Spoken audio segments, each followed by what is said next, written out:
नाज़रीन प्रोग्राम रूह हयात में आपका बहुत बहुत इस्तकबाल है। नाज़रीन, इस प्रोग्राम में हम रोज़ाना अलग अलग मौजू पर बात करते हैं कुरान और सुन्नत की रोशनी में। प्रोग्राम में आज हम बात करेंगे सेहत के लिए कितना मुफीद है सुबह में जल्दी उठना।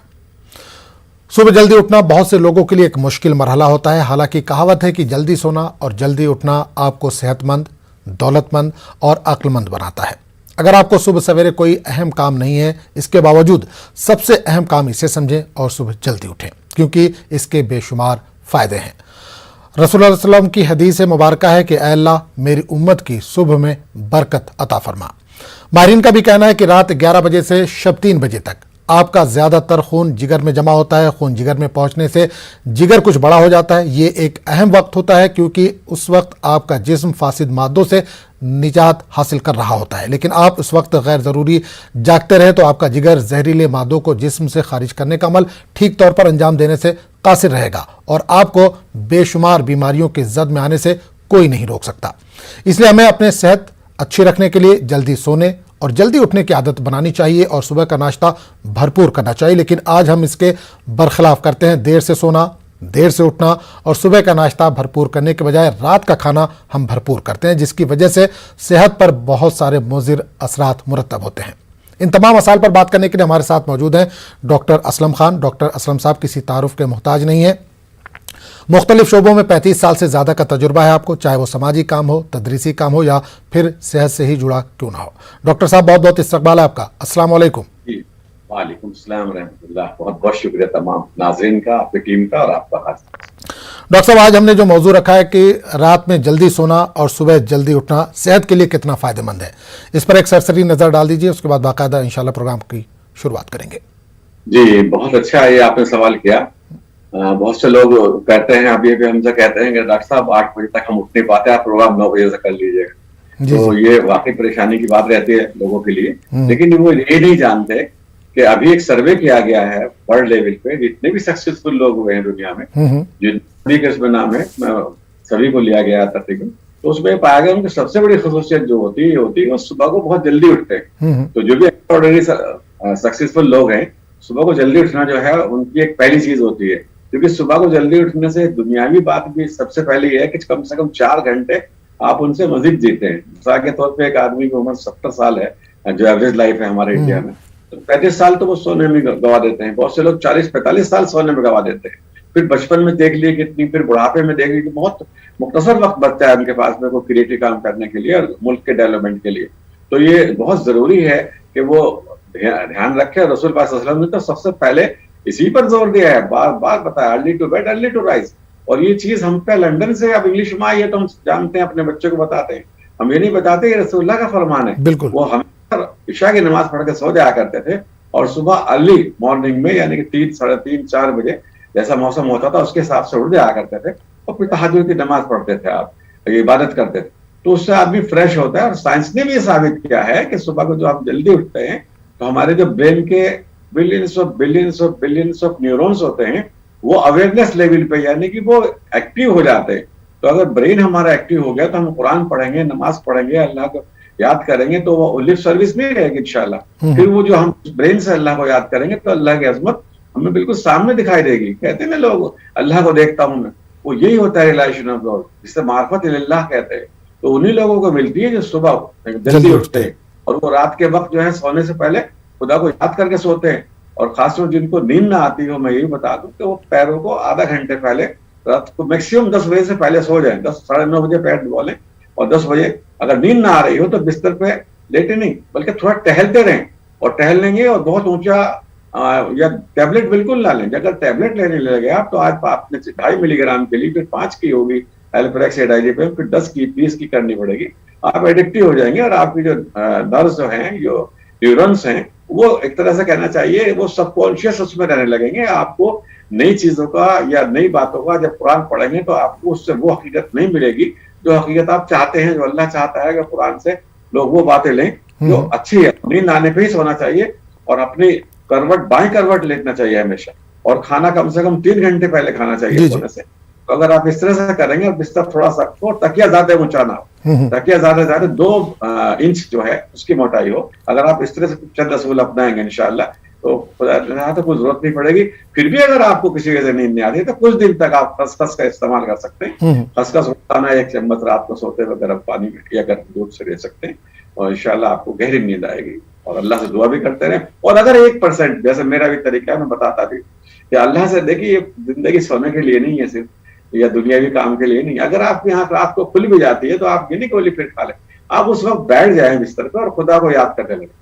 और जब आप खुदा को याद करेंगे तो आपको दोहरा सवाब मिलेगा और अल्लाह ताला में खो जाएंगे आप। तो इसलिए कभी परेशान ना हो कि रात को मैं उठ जाती हूँ, मैं उठ जाता हूँ, डॉक्टर साहब बहुत लोगों को फोन आते हैं, कोई बात नहीं। ये अल्लाह ने आपको उठाया है अपनी मोहब्बत में कि आप उसको याद करें, हुब्ब शदीद करें उससे। इंशाल्लाह आपको बहुत रूहानी फायदा भी होगा, इससे जिस्मानी फायदा भी।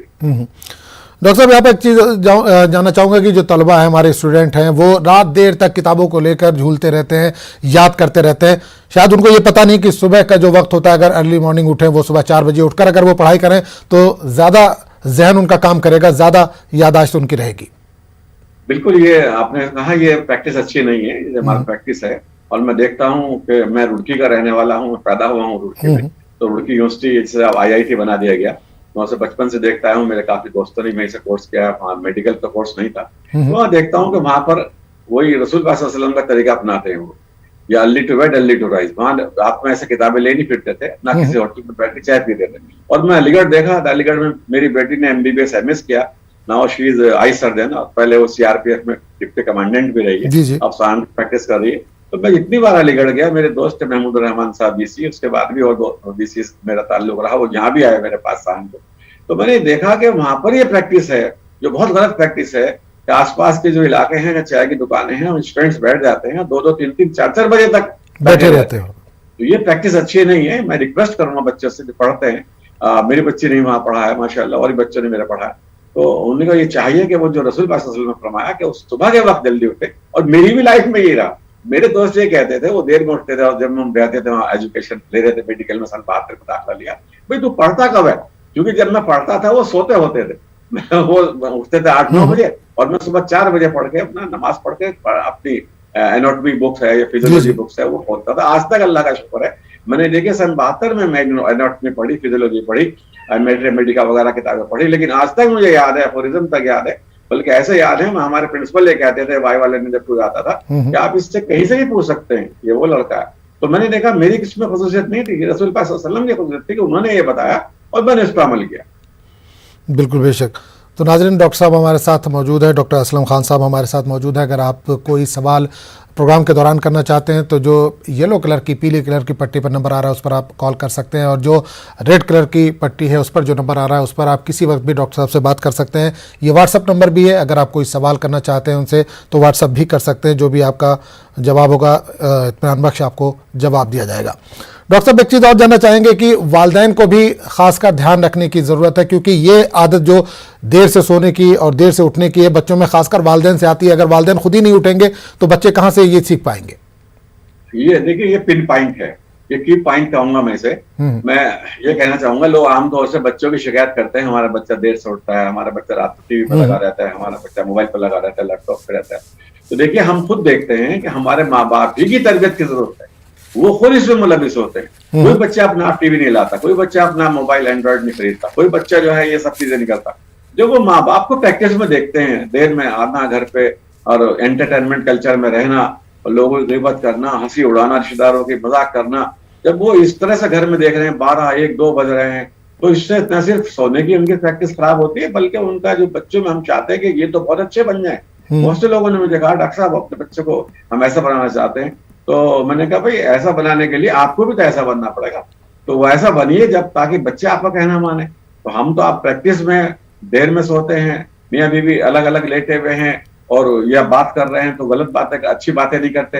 लोगों के रिश्तेदारों की तारीफ करना चाहिए, लोगों की जो उन पे एहसानात हैं या तमाम दुनिया की, लोगों से मोहब्बत सिखाएं, हर मजहब के आदमी को से ये दिखाएं, बच्चों को लगेगा तो भाई हमारे घर में तो बहुत अच्छा, वही माहौल वो अडॉप्ट कर लेंगे इंशाल्लाह। और हमारे घर में जो माहौल खराब होता है, मिसाल के तौर पर हमने कोई बच्चा आया कुछ कहा, नहीं वो कोई नहीं, वो ऐसा आदमी है, वो फला आदमी है, कोई बात नहीं, गंदी तरह से हमने समझा नहीं, बच्चों को समझाया नहीं, आपने गलत किया, वो बड़े थे, एहतराम करना चाहिए आप। अगर हम खुद भी एहतराम करेंगे तब बच्चा मानेगा। बच्चा हमारी जुबान नहीं समझता, बच्चा जो देखेगा वही सीखेगा। बिल्कुल सही। बिल्कुल।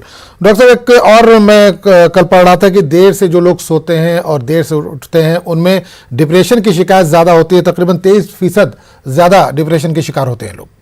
बिल्कुल, देखिए बहुत अच्छी बात आपने कही, डिप्रेशन का शिकार वही होता है, और एक शिकार डिप्रेशन का एक शिकार ये भी होता है, बहुत से लोगों के मालूम नहीं कि किस तरह सोया जाता है, कि वो पेट के बल ना सोएं। और दूसरी बात ये, बहुत से लोग तो मैं देखता हूँ सर्दियों में तो लिहाफ पूरा ढक लेते हैं और या चादर ढक के सोते हैं। चेहरा कभी ढकना नहीं चाहिए, क्योंकि जो हम ऑक्सीजन लेते हैं या जो हम हवा लेते हैं वो पूरी तरह से दिमाग में नहीं जा पाती।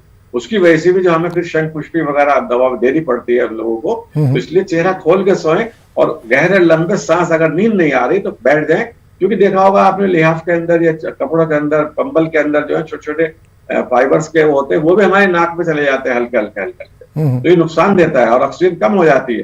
तो अगर हम इस तरह से सोचेंगे और पॉजिटिव रहेंगे, क्योंकि दिन भर अगर आप पॉजिटिव रहेंगे तो इंशाल्लाह आपको नींद भी अच्छी और आएगी। गहरी नींद आएगी। बिल्कुल। और साउंड स्लिप जिसको आती है, समझ लीजिए सेहत की बहुत बड़ी अलामत है। तो अगर वो ये साउंड स्लिप ले रहा है, गहरी नींद ले रहा है, तो इंशाल्लाह डिप्रेशन में नहीं जाएगा। और आप देखते हैं कि बाजार में जो डॉक्टर बैठे हैं मार्केट्स में, तो वो क्या करते हैं, डिप्रेशन के पेशेंट को गहरी नींद की गोली देते हैं। चलिए डॉक्टर साहब, इस पर हम बातचीत जारी रखेंगे। कॉलर हमारे साथ जुड़ गए, उनसे बात कर लेंगे। जी अस्सलाम वालेकुम। अस्सलाम वालेकुम। वालेकुम सलाम भाई, कहाँ से बात कर रहे हैं? जी डॉक्टर साहब से बात नहीं हुई। जी डॉक्टर साहब, आपकी आवाज़ सुन रहे हैं, सवाल कीजिए। जी जी, आवाज आ रही है? जी आवाज आ रही है। वालेकुम सलाम। जी बुलंदशहर से। टीवी का आवाज़ कम कर दीजिए भाई। टीवी की आवाज दोबारा आप ट्राई कीजिए, टीवी का आवाज़ या तो कम करिए या तो टीवी से दूर होकर कॉल कीजिए। एक और कॉलर हमारे साथ जुड़े, उनसे बात करेंगे। अस्सलाम वालेकुम। वालेकुम सलाम भाई, कहाँ से बात कर रहे हैं? मैं साजिद बात कर रहा हूँ निर्मल से। जी साजिद साहब, थोड़ा सा तेज बात कीजिए। अस्सलाम वालेकुम। वालेकुम सलाम। हाँ ठीक साहब, अस्सलाम वालेकुम। जी जी, सवाल कीजिए।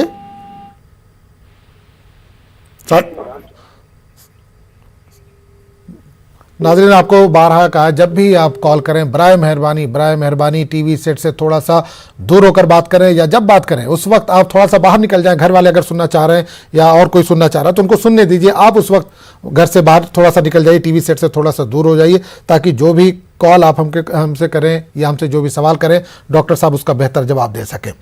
एक और कॉलर को जोड़ेंगे। जी अस्सलाम वालेकुम। अस्सलाम वालेकुम।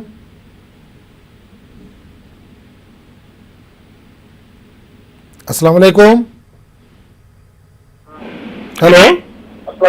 वालेकुम सलाम भाई, कहाँ से बात कर रहे हैं? जी हम बुलंदशहर से बात कर रहे हैं। जी सवाल कीजिए। जी वालेकुम सलाम डॉक्टर साहब। जी हेलो, आवाज आ रही है आपकी? जी आवाज आ रही है। जी सवाल ये है हजूर, जो आप सेहत के मुताबिक सवाल कर रहे हैं बहुत अच्छा है। हमारे बेटा है, उल्टा सोता है अक्सर और बहुत देर से सो के उठता है, और हम कहते भी हैं उसको उठो बेटा, लेकिन वो सुनते ही नहीं है। उम्र कितनी है बच्चे की? उम्र इनकी 22 साल है। 22 साल हो गई है। जी ठीक है, वो पेट के बल सोता है? जी अक्सर सीधा भी सोता है, उल्टा भी सोता है। मना करते हैं भैया, नुकसान बहुत होते हैं इसके, लेकिन समझ में नहीं आता जनाब क्या करें ऐसे बच्चों के लिए। चलिए बिल्कुल बिल्कुल, इंशाल्लाह बताया जाएगा। डॉक्टर साहब, कुछ इसका बेहतर इलाज बताया जा सकता है? जी जी, देखिए आपने बच्चों को जो सोते हुए देखा होगा, ऐसा हिंदी में शिशु आसन कहते हैं। ऐसे सोते हैं, एक हाथ यूं रहता है एक यूं रहता है। अगर उसको आप प्रैक्टिस कराइए, अगर वैसे ही लेटता है तो कोई बात नहीं, एक पाँव को मोड़े पीछे ऐसे ले जाए, जैसे बच्चे सोते हैं 6 महीने का 4 महीने। अगर वो ऐसे सोता है, एक हाथ आगे रख के एक हाथ पीछे रख के, तो इंशाल्लाह इसे डेड आसन भी कहते हैं, व्रत आसन भी कहते हैं। तो अगर इस तरह से वो लेट जाए तो कोई बात नहीं, इंशाल्लाह नुकसान नहीं होगा। लेकिन कभी कभी ऐसा भी होता है, पेट में कोई तकलीफ होती है, मिसाल के तौर पर वर्म्स है पेट में या कोई और प्रॉब्लम है, उसकी वजह से भी ऐसा होता है। और एक बात इसको और बताएं कि एंडोर्फिन जो होता है हार्मोन्स, वो उसकी वजह से, कमी की वजह से भी हमें गहरी नींद नहीं आती। और रसूल पाक सल्लल्लाहु अलैहि वसल्लम की सुन्नत थी, क्या है वो, सबकी सुन्नत आपने देखा होगा, आपने रामायण देखी होगी, महाभारत देखी होगी, तो श्री कृष्ण जी के चेहरे पर मुस्कुराहट रहती है। रसूल पाक सल्लल्लाहु अलैहि वसल्लम हमेशा मुस्कुरा करते थे। आज हम देखते हैं लोगों को कहते हैं भाई मुस्कुरा कर अपने चेहरे पे स्माइल रखा करो। अरे इतने गम है डॉक्टर साहब, हमें इतने परेशान है, हम कहाँ से मुस्कुराएं। तो देखिए रसूल पाक सल्लल्लाहु अलैहि वसल्लम ज्यादा जुल्म तो किसी पे नहीं, कितना ज्यादा परेशान लोगों ने, क्या उन्हें दावत में कितनी तकलीफ उठाई उन्होंने, कितना उन्होंने, मतलब दुनिया में आप देख रहे हैं उनसे नहीं कर सकते, वो हर वक्त मुस्कुराते। तो अब ये रिसर्च हुई है रिसेंट, जब तो 14 साल पहले मालूम भी नहीं था, जब श्री कृष्ण आए होंगे, कब तारीख होगी नहीं होगी, लेकिन रसूल पाक सल्लल्लाहु अलैहि वसल्लम की तारीख जो कंफर्म है, तो इसमें कोई शक नहीं। तो अब पता चला है कि मुस्कुराने से जो मसल्स, जब हम मुस्कुराते हैं तो जो हमारी मसल्स हैं 328 मसल्स होती हैं, इनके जब कहना चाहिए एक्शन में आती है मुस्कुराहट के, तो एंडोर्फिन रिलीज होता है। एंडोर्फिन रिलीज होता है तो आप मतलब प्लेजर फील करते हैं, तो आप मुस्कुराते रहते रहिए इंशाल्लाह, तो आपको गहरी नींद भी आएगी। और अगर वो उल्टे लेट रहे हैं तो उसको उनको बताइए, जैसे बच्चा 6 महीने का लेटता है, आप किसी बच्चे को देख लीजिएगा इंशाल्लाह, तो वो मतलब मैं डेमोन्स्ट्रेशन करके दिखाता आपको, क्योंकि मैं योगा कराता हूँ यहाँ पर, तकरीबन 40 सालों से योगा करा रहा हूँ, तो फिर वो बहुत गहरी नींद है, उसके कोई दिक्कत नहीं है। चलिए बहुत बहुत शुक्रिया। एक और कॉलर हमारे साथ जुड़ गए, उनसे बात करेंगे। अस्सलाम वालेकुम। बोलना चाह रहा था जी, बोलिए। मुझे खांसी बहुत परेशान कर रही है। ठीक है, किस तरह की खांसी है? बलगम है या सूखी खांसी है? कब से है, थोड़ा डिटेल दीजिए। घुटन हो गया, खांसी उठ रही है सूखी वाली। कब से है? कितने दिनों से है ये? लगभग 8 दिन हो गए। ठीक है, चलिए ठीक है, बेहतर, इंशाल्लाह जवाब दिया जाएगा। डॉक्टर साहब, खांसी की शिकायत है इनको, सूखी खांसी है कह रहे हैं। जी, खांसी ठीक है, नॉर्मल फंक्शन है हमारी बॉडी के, लेकिन अगर दोस्त से ज्यादा हो रही है, खांसी का मतलब होता है कोई माइक्रोब हमारे लंग्स में है या हमारी ट्रेकिया में है, जहाँ सांस लेते हैं, उसको निकालने की कोशिश करती है, जो नुकसानदेह है। पहले तो वो खुद लड़ती है, हमारी जो अंदर इम्यून सिस्टम है जिसमें मैक्रोफेगस वगैरह होते हैं जो खा लेते हैं, या प्लाज्मा सेल होती है, लेकिन अगर वो किसी से नहीं खा पाती, इसका मतलब आपको कोई भी एंटी एलर्जिक, जो जैसे हमारे यहाँ एंटी डायलेट करने के लिए बुलेटी है, जैसे शहद है, आपको तो आप ये ले सकते हैं। और फिर भी वैसे भी हमने इसके लिए बहुत अच्छा, मतलब जो मैंने देखा 8-10 साल से जिनकी खांसी ठीक नहीं हुई थी, जो टीबी ठीक होगी लेकिन खांसी ठीक नहीं हुई, तो उनके लिए हमने बिल्कुल बहुत अच्छा शरबत बनाया, तो उसे आप मंगा लीजिए lmcpharma.com से, इंशाल्लाह शरबत को आप पिएंगे तो खांसी बिल्कुल ठीक हो जाएगी। लेकिन पहले जो चीजें मैंने बताई हैं, मुलेठी और शहद, इसका इस्तेमाल करके देखिए, इंशाल्लाह ठीक हो जाएंगे। कभी हमारी इम्यूनिटी कम हो जाती है तो उसकी वजह से भी खांसी होती है, ठीक हो जाएगा। चलिए बहुत बहुत शुक्रिया। एक और कॉलर हमारे साथ जुड़े, उनसे बात करेंगे। अस्सलाम वालेकुम। गालिबन कॉल जो है वो ड्रॉप हो गई। डॉक्टर साहब, हम जल्दी सोने और जल्दी उठने की बात पर आज डिस्कशन कर रहे हैं, तो जल्दी सोने की आदत हम किस तरह से डालें डॉक्टर साहब, क्योंकि हम देर से सोने के आदी हो चुके हैं, ख़ासकर वो लोग जो शिफ्टों में काम करते हैं, जो मल्टीनेशनल कंपनियों में काम करते हैं, नाइट शिफ्ट में है वो या इवनिंग शिफ्ट में, रात में 1 बजे वो घर पहुंचते हैं, वो किस तरह से अपनी आदत को सुधार सकते हैं? जी हाँ, थे उनके लिए वाकई आपने सही कहा, दुश्वारपूर्ण है। देखिए, ये सर्वे जो होते हैं, जो लोग करते हैं, उनसे बड़े फायदे मिलते हैं। हमने देखे जब सर्वे की जंग हुई तो उस वक्त ये था कि ये जो क्रिश्चियंस लोग थे उस वक्त 9-10 बजे सुबह उठा करते थे और मुस्लिम 4 बजे उठते थे। देखिए कितनी बड़ी मतलब क्रिएटिविटी पैदा होती है। आज यूरोप वाले, अब हम यूरोप गए, वहां घूमा, हमने देखा तो वो लोग हमसे पहले उठ जाते हैं। तो मतलब जब आप उठेंगे तो आप में क्रिएटिविटी पैदा होगी। और रही आपकी ड्यूटीज की बात, उसके लिए हमने ये सिस्टम रखा है कि वो योगा जो है ना, उनको जो योगा होता है रिलैक्स करने के लिए, तो उसके लिए ये योगा है, मैं बता देता हूँ। देखिए जी बिल्कुल, ये कर सकते हैं, कानों में उंगली दें और ऐसा करें, नाक से करें। इसे कहते हैं भ्रामरी। भ्रामरी का मतलब भौरे की आवाज निकालना, ओ करें। इंशाल्लाह जो उनको दिक्कत आई है, जो ड्यूटी पर जाने से 1 बजे वो आए रात को या 2-3 बजे आए, तो वो इंशाल्लाह नहीं होगी और उससे उनको फायदा होगा। फिर भी कोशिश ये करनी चाहिए, कुछ चीजों में तो मजबूरी है कि वहां जाना ही पड़ता है कि वो ड्यूटीज अपने इसी हिसाब से लगाएं ताकि नींद डिस्टर्ब ना हो। चलिए एक और कॉलर हमारे साथ जुड़ के उनसे बात करेंगे। अस्सलाम वालेकुम।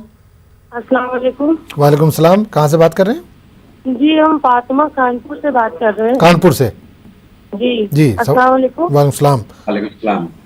जी हम फातिमा बोल रहे हैं कानपुर। जी आवाज आ रही है बहन आपकी? सवाल कीजिए। जी हमारा ये सवाल है कि हमारा गला कई महीने से बैठा हुआ है। ठीक है, कोई टेस्ट? और जो है हम मतलब मेरा वेट कम नहीं हो रहा है। वजन कम नहीं हो रहा है?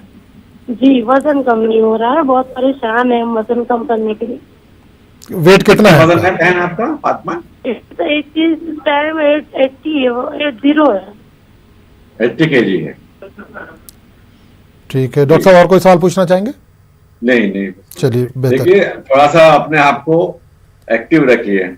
कुरान जो कहता है ना लचीलापन, मोमिन के लिए रसूल पाक सल्लल्लाहु अलैहि वसल्लम ने फरमाया वो लचीला होना चाहिए। लचीला का मतलब ये होता है बातचीत में भी, हिंदी में इसे कहते हैं इंग्लिश में फ्लेक्सिबिलिटी कहते हैं और हिंदी में कहते हैं निर्मल हृदय।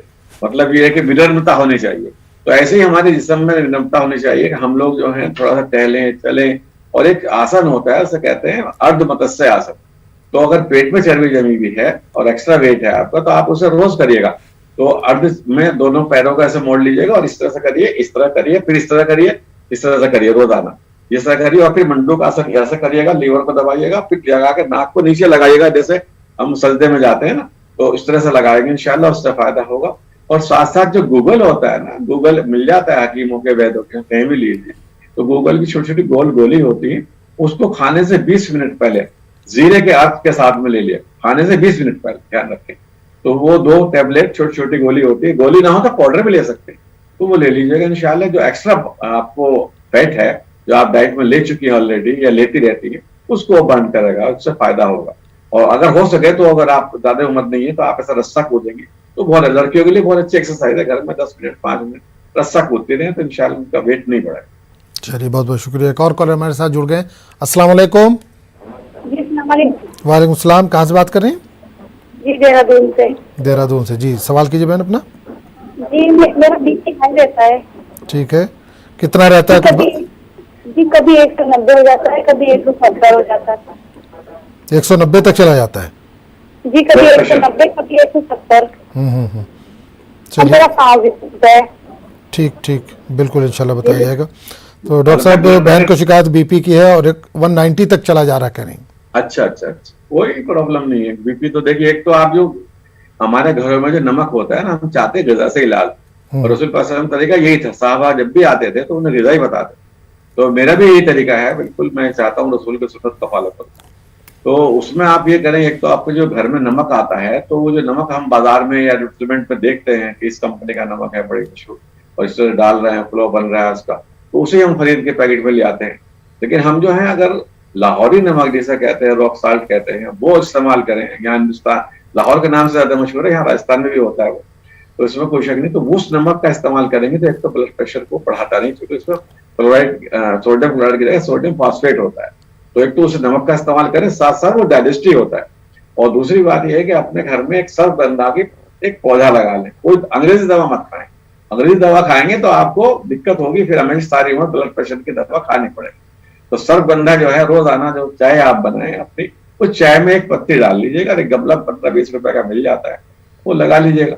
इंशाल्लाह उसमें थोड़ा ध्यान रखे, पानी में डालते हैं ताकि फलता फूलता रहे। घर में ऐसी जगह रखे जहाँ हवा भी हो और धूप भी, ज्यादा तेज धूप भी ना हो, ऐसी जगह फलता है। तो आप सर्वगंधा लगा लें। वो जो गोली बनती है जैटिनोल वगैरह, ये हमारे यहाँ आयुर्वेदिक में, वो उससे ही बनती है। तो उसमें जो दूसरे इंग्रेडिएंट हैं वो भी आपको जो नेचुरल फॉर्म में, रॉ फॉर्म में मिलेंगे, तो उससे आपका और भी फायदा, यानी कि आपको सांस लेने में भी एकदम सहूलियत महसूस हो गया, ब्लड प्रेशर से सांस भी नहीं चढ़ा।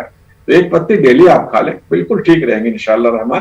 फिर भी अगर आपको कमजोरी महसूस होती है तो हमारे सिल्वर माजून, हमने चांदी की माजून बनाई है, और ये सारे रिसर्च प्रोडक्ट है माशाल्लाह। तमाम यूएई में, सऊदी अरब में और बहुत से मुल्कों में लोग मंगाते हैं। जो ब्लड प्रेशर के पेशेंट थे वो ठीक हो गए, वो मंगा लीजिए। एक आधी चम्मच सुबह, आधी चम्मच शाम, ठीक हो गया।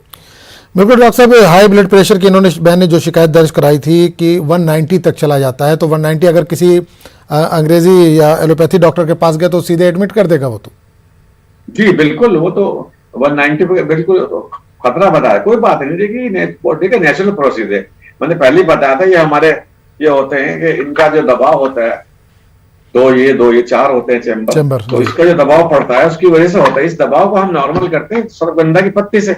और देखिए, लोगों ने शायद दिल देखा ना हो, ये असली दिल है, वो तो मैंने मॉडल दिखाया था।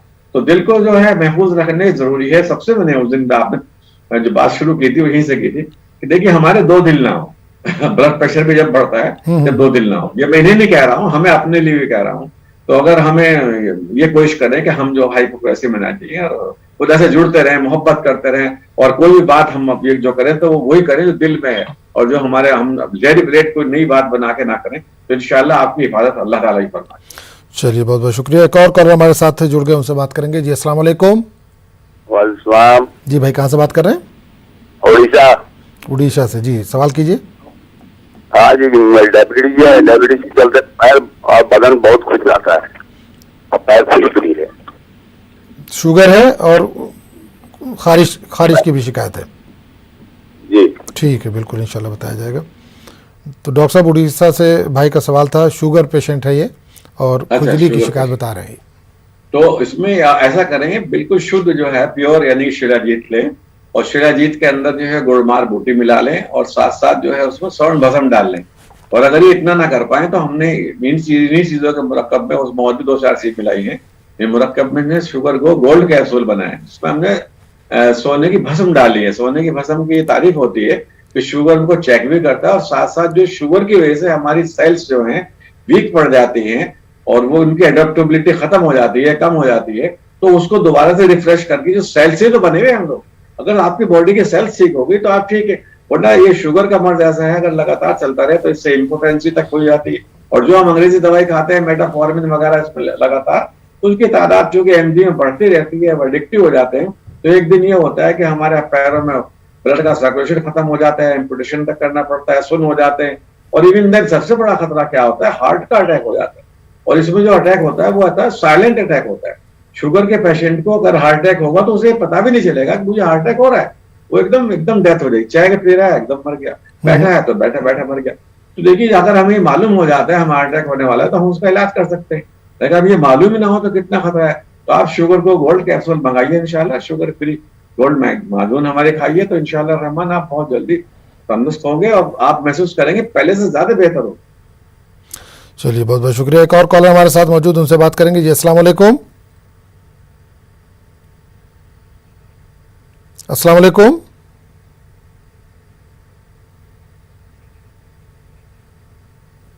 अस्सलाम वालेकुम।